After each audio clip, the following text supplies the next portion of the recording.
않았습니다. 오로지 공군용으로만 개발을 했거든요. 그런데 이제 유럽의 일부 국가들이 해상 전력으로 함재기용으로 구입하려다 보니까 유럽에는 함재기가 없어서 미국의 F-35 B형을 고려하고 있거든요. 아무리 같은 기종이라도 우리가 어떤 목적으로 도입하려는 건지 고려할 필요가 있다는 것입니다. 또 F-35가 탈락한 이유는 값이 비싸다는 거였지만 비싼 돈을 주고 도입한다 해도 기술 이전 가능성은 불투명합니다. F-35 같은 거는 미국의 대외 군사 판매 제도, 즉 FMS에 묶여 있는 것이어서 지금 록히드 마틴이 우리의 교섭 대상자가 아닙니다.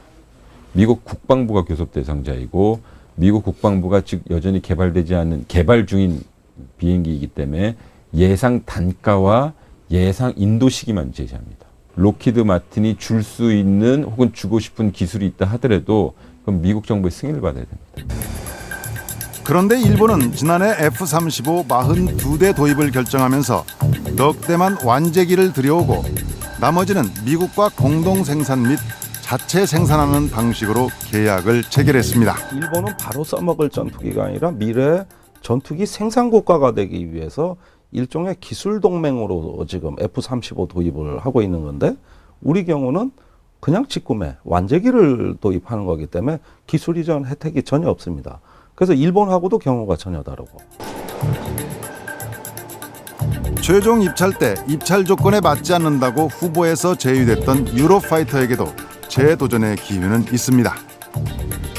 영국 등 유럽 4개국이 공동 개발하고 3개 기종 가운데 유일하게 실전 배치된 유로파이터는 스텔스 기능보다 기동성과 무장 능력에 초점을 맞춘 4.5세대 전투기입니다.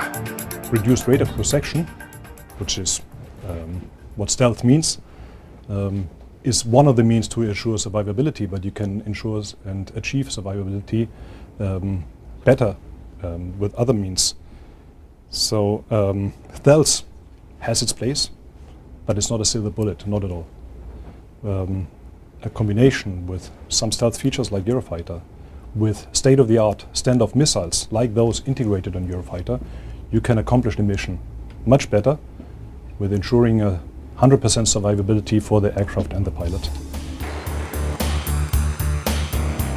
F-35가 탈락하고 F-15와 양자 구도가 됐을 때 관계자들 사이에선 유로파이터에 대한 기대감이 높아지기도 했습니다.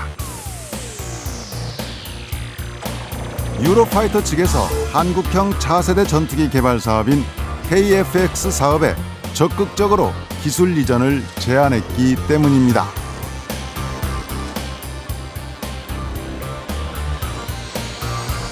Well, it's obviously Korea who sets the priorities, and not us. It is obvious that Korea has a culture and a tradition to buy from the US.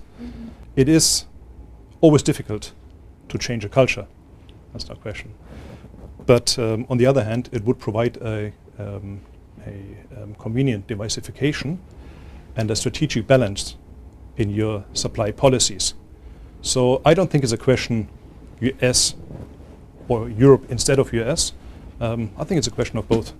And that will also definitely benefit the Korean taxpayer.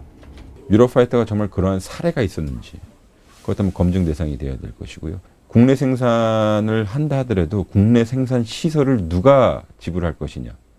그 다음에 생산 이후에 그 시설을 가지고 어떻게 활용할 것이냐. 그리고 그 전이된 기술을 가지고 우리가 어디까지 지적 소유권을 소유할 수, 지적 재산을 소유할 수 있느냐의 문제는 다시 협의 사항이거든요. 그러나 F-35든 유로파이터든 원만한 구매와 차후 기술 이전을 충분히 확보할 수 있는 길은 이제까지와는 다른 우리 정부의 강력한 의지와 협상력일 것입니다.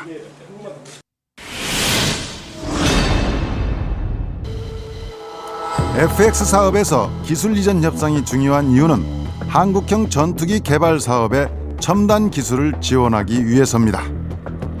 KF-X 사업은 미래 공군의 허리를 담당할 중형급 전투기 120대를 개발하는 대형 프로젝트입니다.